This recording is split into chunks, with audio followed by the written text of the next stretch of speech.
Hey losers, welcome back to another Halloween special here at Zero Losers Studio. Today I'm going to talk about 5 horror games you should definitely play this spooky season.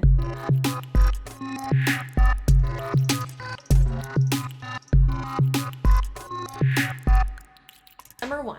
Resident Evil 1 to 3, the originals and the remakes. Everyone who's an RE fan or a horror video game fan in general knows how important Resident Evil is to paving the road for survival horror games. So of course I had to add these games to the freaking list. Come on, like, it's a classic. Now, I've never played the original Resident Evil and the original Resident Evil 2. I was introduced to the original Resident Evil 3, but I think it's really important to play at least the first 2 games. And of course, you're probably gonna wonder why I haven't played those 2 originals yet. Truth is, I really hate tank controls. I cannot do tank controls for the life of me. Which is why I stuck with the remakes. I mean, remakes 1, 2, and 3 are regarded as the blueprints on how to make good remakes. If you're like me and hate tank controls and just really like the more modern style of gaming, definitely try the 1 to 3 remakes.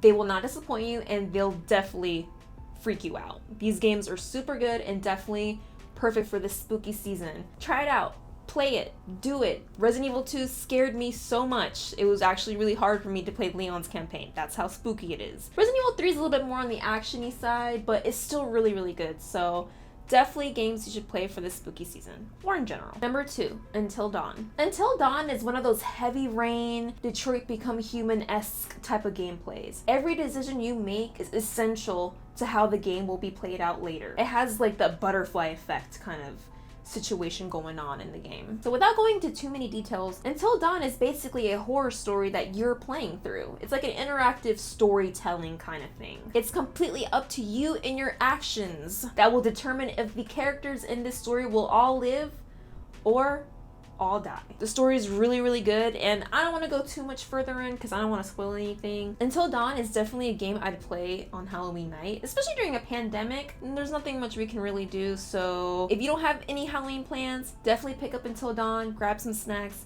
and play that all throughout the night with the lights off. Number 3, Silent Hill series. The Silent Hill series is also remarked as one of the groundbreaking games in the horror genre, especially in the 90s. It's up there with Resident Evil when it comes to how groundbreaking. Like, I would say it also paved the road for survival horror genre to explode. The Silent Hill series leans more to the psychological horror genre, which, by the way, is my favorite genre of horror. All Silent Hill games, specifically 1 to 3, because those are the Silent Hill games I'm most familiar with, always trigger a lot of anxiety in players when they're playing. So basically, all 3 games show the psyche of the 3 main characters, Harry, James, and Heather, respectively in their own game. Every monster and every situation is a representation of what's going on in their minds. And we slowly get to see their psyche unfold throughout the progression of the stories. I want to keep this as spoiler-free as possible, but all I'm saying is if you haven't played any of the Silent Hill games, especially 1 to 3, definitely try playing one of them. It's so good. I mean, it is hard. In my opinion, the Silent Hill games are probably one of the hardest games. Like, I've never beat any of them. They're too hard for me. Definitely very 90s, very puzzle solving. So I just watched walkthroughs of them, but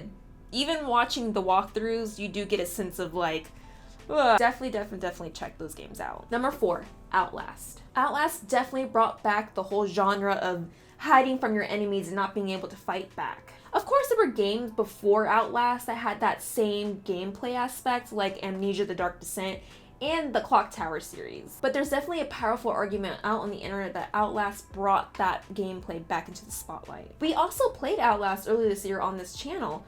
If you guys haven't seen it already, we'll link it somewhere, maybe in the description box or somewhere in the video, to definitely check that out. The game is absolutely a wonderful game. It's super scary. Like, even though I've played that game multiple times, it still freaks me out. As you can see in our playthrough, we all get freaked out. This is another one of those games where you get your friends, get some snacks, and play through the whole night, and get ready for those jump scares, cause boy, I tell you, I'm tired of jump scares, but Outlast, they did it right. Another honorable mention would be Alien Isolation. The same mechanics apply. You have to hide from the xenomorph, and if it catches you, it kills you. Definitely a lot of jump scares in that, and another game you want to play with your friends. Number 5, last but not least, Fatal Frame. Oh yes, Fatal Frame. I have been absolutely terrified to play that game. So I've had to watch walkthroughs and playthroughs and speedruns. The idea of the only weapon you can use to fight off these ghosts is a camera still freaks me out. You can't do anything but take pictures of these ghosts, and you better make sure you land those pictures right or you're dead meat. Other than that, this game is absolutely amazing. The game takes place in Japan